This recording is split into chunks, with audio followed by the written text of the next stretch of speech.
quả như kiểu là cái đầu đũa rồi.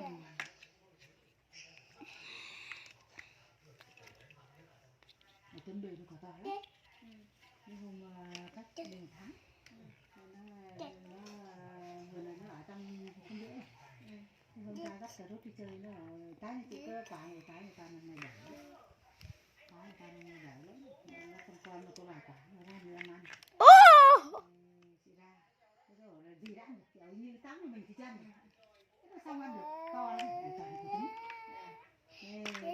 Lúc nó đến nước sang suy thì thổi lên lần, chị ra mà. Gì nó mở cửa nó ra dẫn cà rốt nó phát triển nó đang đánh rơi Chia sẻ. cao lắm nó là cái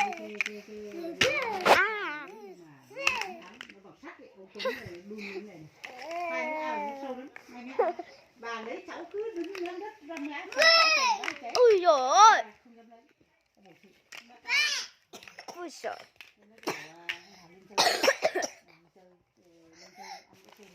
Ôi trời, hòn đúng đó.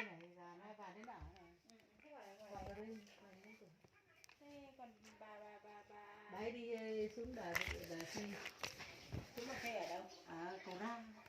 Con đi ở à? Sao đi ở trên này à? Đấy. Nó là xuống đây. Đang trồng Tết nữa không? Hai chị em ăn. Xong về Tết về được tí nữa đi. Cái nhà này đóng cửa, vào trong kia ở. Trong cây này nó gần 21 độ. Không học. Không quên quả. Lên lên đi. Đúng cả nốt nằm cho cả.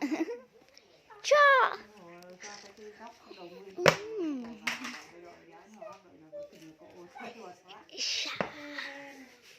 Cái khu trong đấy nó như gì giờ đường xá đi trông to nào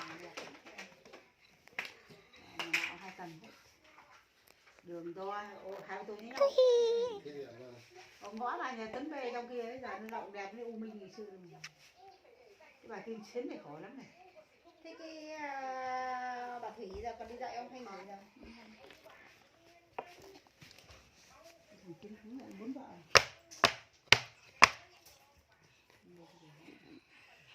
Kim Xến này chồng đẹp 25 năm hai đứa con.